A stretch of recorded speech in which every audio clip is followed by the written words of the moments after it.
Hello everyone and welcome back to another episode of Experience Kills. I am your host Ben and with me today is Richard. Hello. I have a question for you, Rich. Go. How strong is the Force with you? How strong. You know, like how dung beetles have to push up sand dunes, walking backwards, and then it rolls down the other end. It feels like the Force is so strong that I'm now mid-roll with a big lump of shit down the other side, and it's just unstoppable. That has got to be the weirdest analogy I've ever heard for anything to do with the Force. That was very strange. It's not the best analogy because Fallen Order, the new Star Wars game from EA, is nothing like a big lump of shit. So I really don't know why that came to mind, but just make that clear. Doesn't bear any relation to the game that we're going to talk about. So we are here to talk about Star Wars Jedi, The Fallen Order, just put out by EA, but most importantly, developed by Respawn Entertainment, the guys behind the Titanfall games and Apex Legends, obviously a different team. This one led by Stieg Larsson of God of War fame. I think up to God of War 3, I think he didn't do the reboot. But you know, someone who's very familiar with a strong melee-focused action game, which is what we have to a degree with Fallen Order, but we can maybe talk about the genres this game straddles as we discuss the game a bit further. But first of all, I want to address something.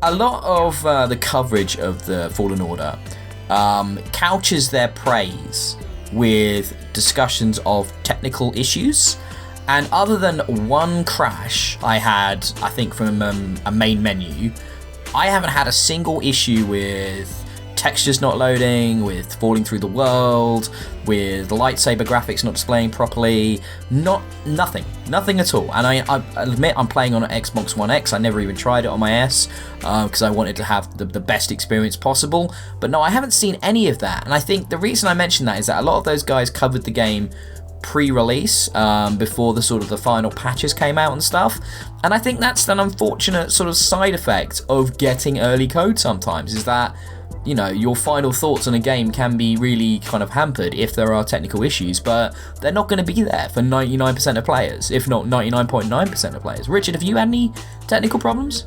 I'm going to ruin your monologue and say, yes, I've had all of those problems on an Xbox One X, yes. What the fuck? What?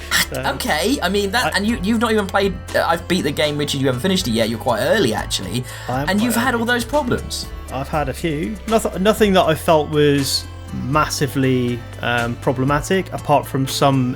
One enemy did fall through the world this morning, so it's not a patch thing.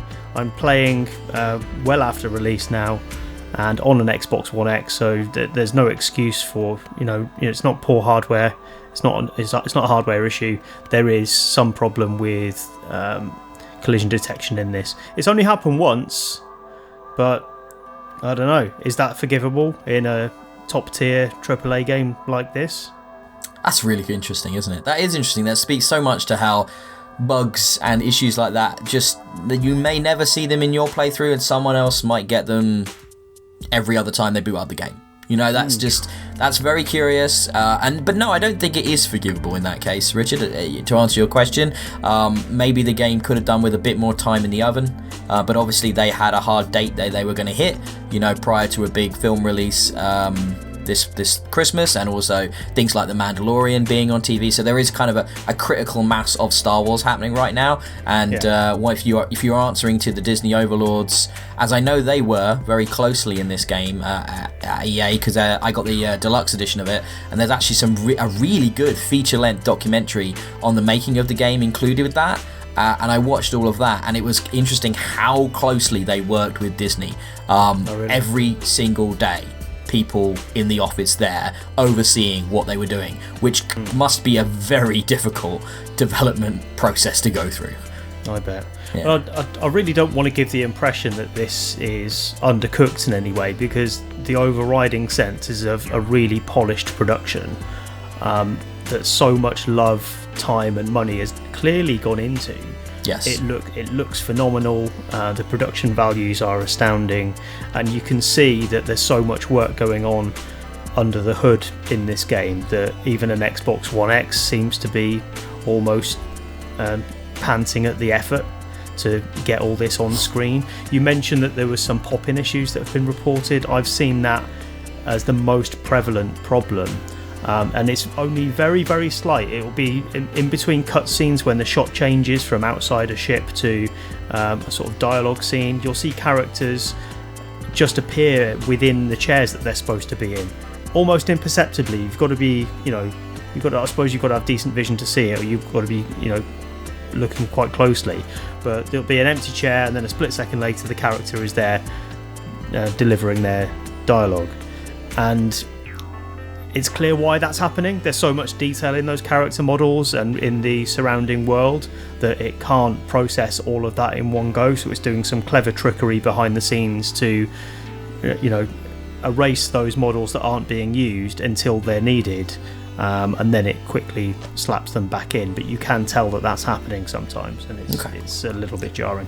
So let's leave technical issues aside, and let's talk about this game a little bit more. So Star Wars Jedi Fallen Order follows Cal Kestis, that's yourself, that's your player character, on a journey of discovery and, really sort of delving in to what it means to be a Jedi. I think the game, it starts really well. It starts strongly, introducing you to Cal, introducing you to who he is, and his relationship with the Force and the Jedi, and the kind of the time we're now in, which is after episode 3 but before episode 4, so it's the rise of the Empire, and they're really exerting their dominance all over the galaxy.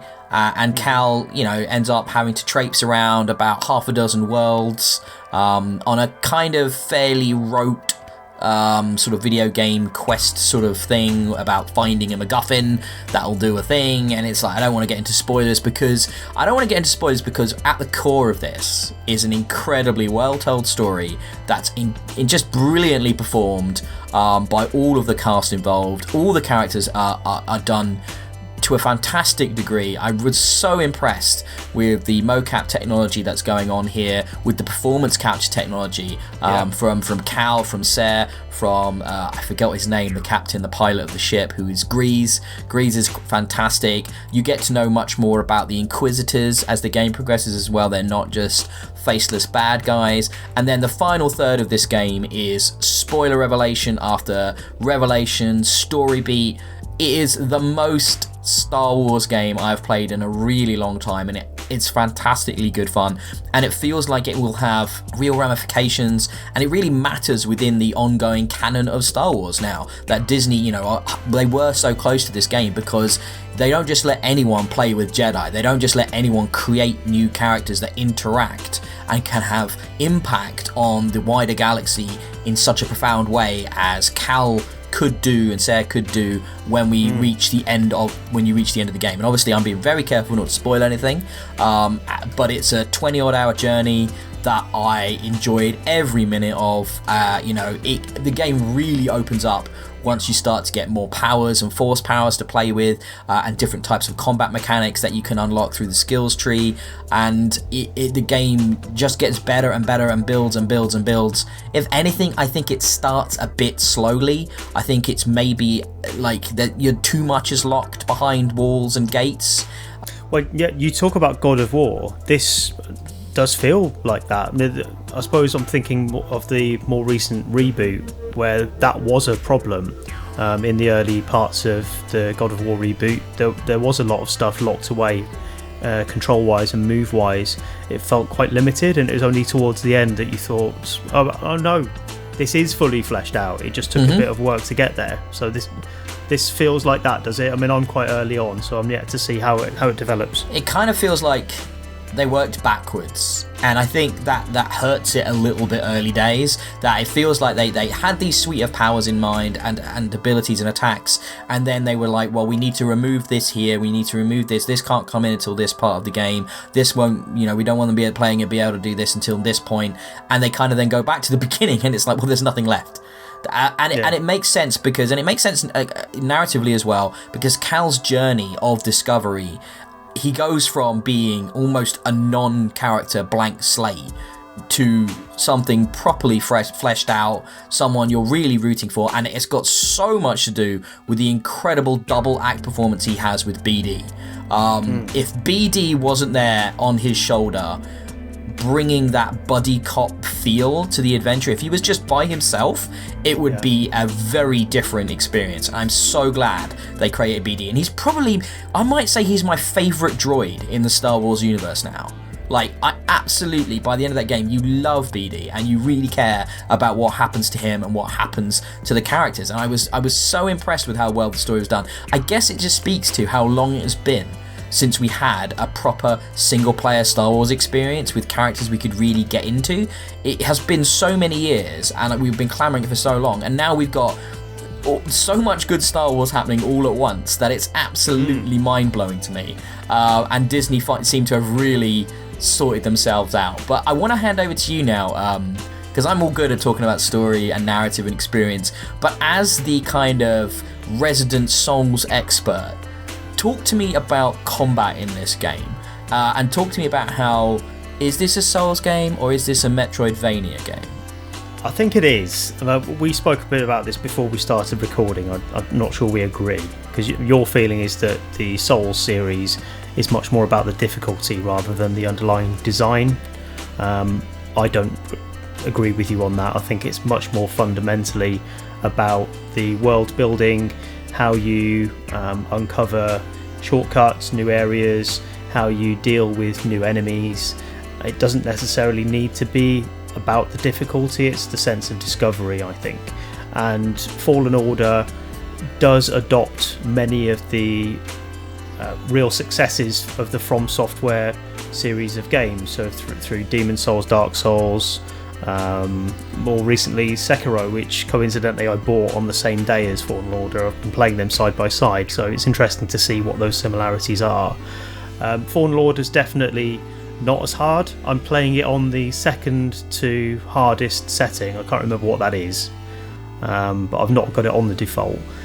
I'm finding it reasonably challenging, not enough that I'm not making progress. Enemies will maybe be able to kill me, but not the second time I face them. I haven't yet got to anything that I'm in a Dark Souls sort of vein, trying over and over and over until I beat it.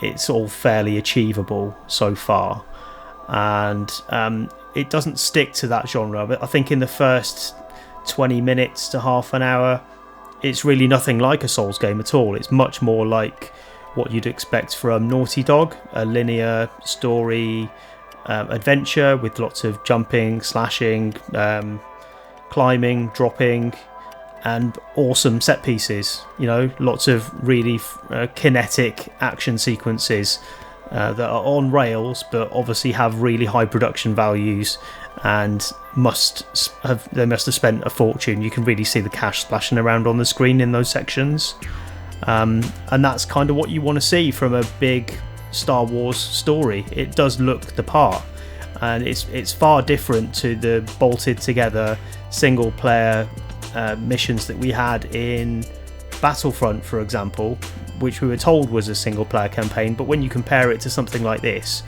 it just exposes how much of an afterthought that was. Yeah. And you're right, this does feel like it's been a long time coming. There have been a lot of cancelled projects along the way, and finally we've got a single player Star Wars game that lives up to the name and justifies its license, and it was worth the wait, I think. No, yeah, I couldn't agree more. I mean, I think I started off just liking it, by the end I absolutely loved it. Like, I hope we get a new game plus mode, for example, added to this, because I would really like to go back through with everything unlocked with an increased difficulty.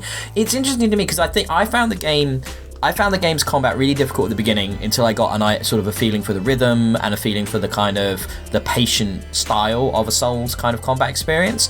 Yeah. And then there was a corner, and I couldn't tell you exactly where it was in the middle of the game, where I turned a corner, and I think I had the right kind of powers unlocked, and I'd gone down the right sort of combat stuff, and all of a sudden the game became quite easy. And except for like the boss fights, which, you know, you just learn the patterns, but the basic thing in this game with combat is just be patient. Just be patient. Just wait for openings, because they'll always be there. Yeah, and it points them out quite quite strongly as well, doesn't it? You've got glowing enemies. They take quite a wind up to charge. Yeah. So if something is going to come for you, you see it quite a way ahead. You've just got to overcome that temptation to go in and flailing the lightsaber, just hold back, dodge to the side, and use all of those defensive measures that the game gives you. I think the thing that I got my head around, which took a little bit of time, was you don't want to actually stay far away from enemies. It's much more effective to beat them up close, to use parries, to do a little sidestep and have a quick attack, and then just stay in tight, because when you move back from an enemy, they'll often do these really difficult to dodge big charge attacks on you, which can do a lot of damage, and then you don't have a chance for a counter attack because you're at range, so you need to get in close. And there, I think there's a suite of powers and abilities that, as you unlock them, makes everything feel easier. But it's that difficult thing of, is it the stuff I'm getting, or is it that I've got better at the game? And I think it actually becomes sort of indistinguishable. I played around on the difficulties of the default difficulty and the 1-up difficulty, like you're on, the one step further up. So I kind of jumped between the two. I started on the harder one, I went down, I came back up again, and I went down, I came back up again. And I think it's cool that there are difficulties in this game, and that you can play it your way, and that it's not trying to do a just get good mentality. And I think that's fine. I like the idea that this is a game inspired by 3 distinct genres, like you mentioned. So Naughty Dog action adventure, Metroidvania style level design, so lots of gated areas which you can only come back to later on in the world. You can travel back to them at any time, basically, with the powers that you've unlocked as you progress and get new secrets and get new upgrades. And the secrets you find, by the way, most of them are almost always cosmetic. So it's new lightsaber parts, new outfits, new beady sort of skins, and new skins for the ships. And that's great. That means you can put as little or as much time into doing that as you want, because it doesn't affect the gameplay, and that's, I think, a really good smart design element as well. And then the Souls combat, I think it's really cool that we now get into that point with these kind of games, that they can be inspired by that style of combat, that thoughtful, timed combat, but they doesn't have to be about being punishing. And it's probably got a lot to do with the setting for me here. It's the same reason I've enjoyed The Surge more than I enjoyed Dark Souls, is that this Star Wars world is going to encourage me to keep trying a lot more than the Dark Souls world, which does nothing for me. So I'm way more likely to keep playing against that boss, throwing yourself against a boss. And there were a couple of bosses I must have tried 8 or 10 times, maybe more. And then, but in this case, I was enjoying it because it was Star Wars, and I'd invested more time into it, and I'd invested patience and care, and I wanted to see the end of the story. And that's got a lot to do with the experience of this game being so compelling and pushing you forward. And it just marries it all up really well. There's these worlds that you go to. I don't think it's a spoiler because it was in the trailers and stuff. Kashyyyk, getting to really explore Kashyyyk, the home of the Wookiees, was brilliant. Loved that. Getting to go to Dathomir was so cool. Dathomir, a world originally created in the expanded universe of novels and then canonized in the Clone Wars series, and getting to go there and sort of see all of that sort of very twisted world, as it were, very dark side influenced place. That was really good and really challenging, and it's cool that you can go there from basically the beginning of the game and get your ass completely handed to you. And I like that it sort of is open, but it's sort of like, you're going to want to come back to this because you're not ready. And I think that really lends itself to the level design and makes you realize that this is that kind of game which you're going to have to explore, and you're going to have to improve, and you're going to have to learn new abilities and then deploy them in interesting ways later on. I can't wait to talk to you, Richard, when you get further on to the end and stuff and finish the game, and really talk about some of those later encounters, because when you can use all your powers in these combat experiences, and everything comes to this huge culmination, and it just feels amazing, because I think you feel really vulnerable early on, and then you start to become just godlike in your abilities by the end. It's great. It does feel quite vulnerable towards the beginning. Not that it's too hard, but one of the main problems I've found is that the load times are significantly longer than I would like when you die. And you respawn. I don't know if it's just me. Your Xbox One X is maybe better than mine. Because I don't think it is, but you're not getting the glitches I did. So, mate, I don't know. It seems to load quite slowly after you've died, and that's quite frustrating because it does do that Dark Souls thing of you lose all of your acquired experience that you haven't yet transformed into skill points at that point when you die, and you have to attack the enemy that killed you to get them back. It can be quite a wait for it to even load back in before you start that journey back to the enemy that took you out. That's difficult. I think it's about 30 or 40 seconds, and I think it's the same for everybody. And that could be quicker, I guess, but it's much more of a problem early on. I was just dying a lot less after the halfway mark. Yeah. It just makes me long for the new consoles, because that's the big selling point of them when we've got no load times to speak of. I thought that mechanic that you mentioned there was actually, again, like Dark Souls inspired, but with the harshness taken out of it. The way in which you lose experience points, but only down to a number, i.e. if you've got enough to have 1 point, and you only lose the extra above that 1 point. And then I never found it difficult to get back to an enemy and get them back. You don't even need to defeat the enemy, you just hit it once. No, you just got to hit it and run off. Yeah, and you can run off. And I actually found that was challenging enough that it felt like you were set back a bit, but the game encourages you to replay areas repeatedly, to face enemies repeatedly, so that you can get better at dealing with them. It's just very, very, very well designed and very well thought out. Like, you can tell every combat encounter was played a myriad of times and tweaked, how many of this stormtrooper, which type of stormtrooper, where are they placed, which ones will close on you first, what combination of melee and ranged units you're going to have to face at the same time. And everything is really thought about. And then where in the game is this going to happen? What abilities will you have at this point? What's the best way, and what kind of combat options will you have for dealing with them? I rarely felt like I had to run away from an enemy. Occasionally, if I was just trying to get to, there's quite a lot of backtracking in this game. It's the nature of it. So sometimes when I was just trying to get back to my ship and stuff, I'd run through encounters. But I never did it because I thought I couldn't handle it.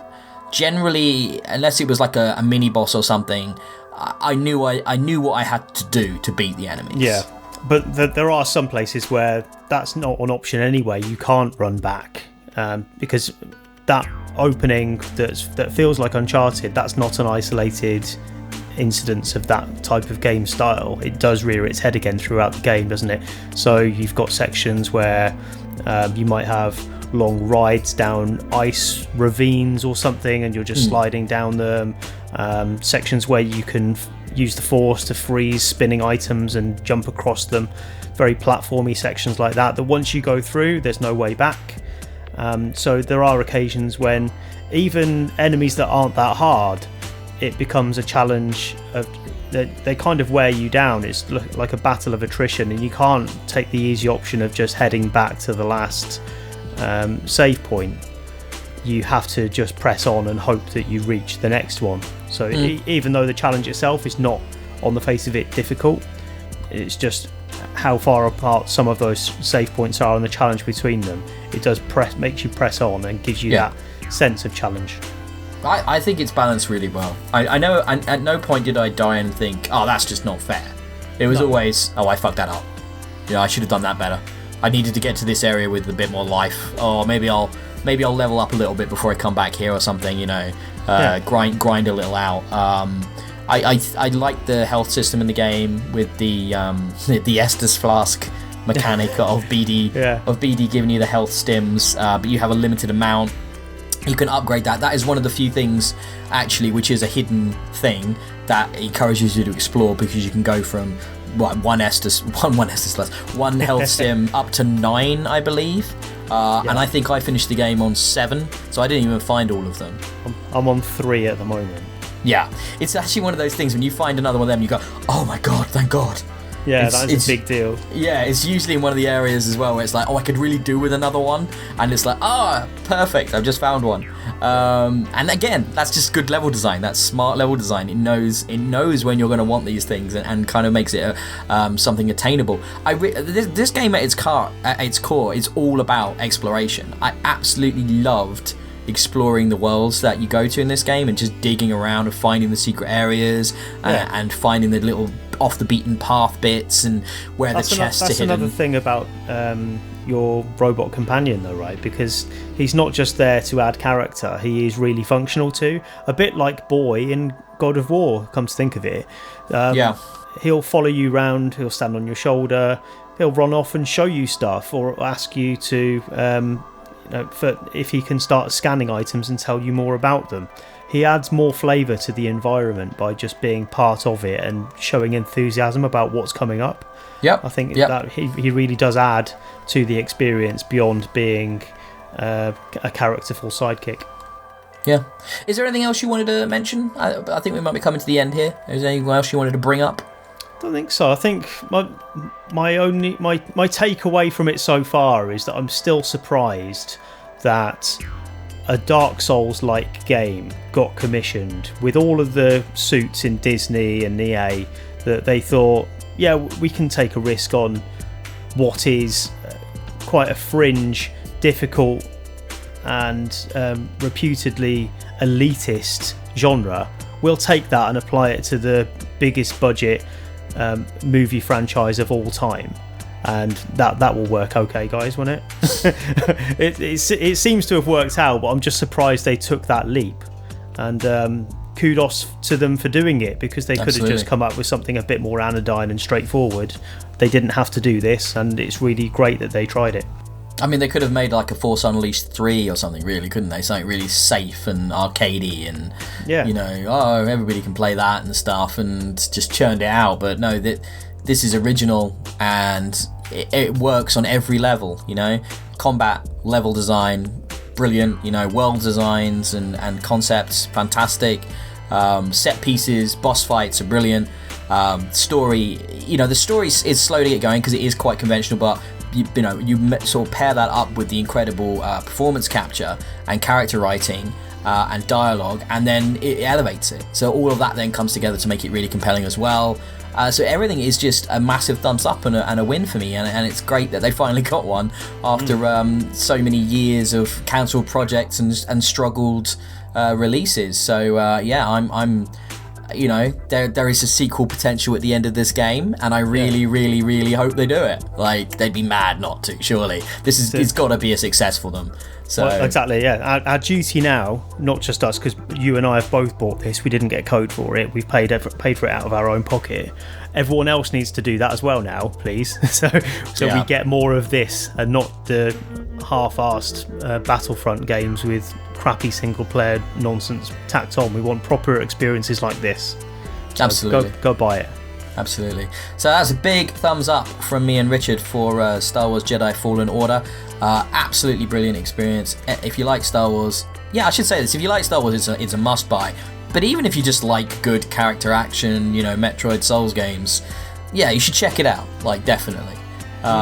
So I think, that was Experience Kills. Please give us a like and subscribe on YouTube. Do remember as well, this is quite a long video. If you don't have time to sit in front of your screen, whichever one it is, and watch us on YouTube, you can listen to the whole thing in podcast form. We have a dedicated audio RSS feed, which you can find on any good podcasting service. So that's another way of listening to Experience Kills. Please do that. Like I said, like and subscribe. You can also leave us a comment either on YouTube or on Twitter at Experience Kills, or myself at DIYE, or Richard at Colonel Red. So until next time, I think I'm going to be picking up my double-bladed lightsaber and diving back into combat. What about you, Rich? I'm just waiting for you to shut up so I can carry on playing it, frankly. So come on, let's go. Fair enough. Bye-bye. Bye.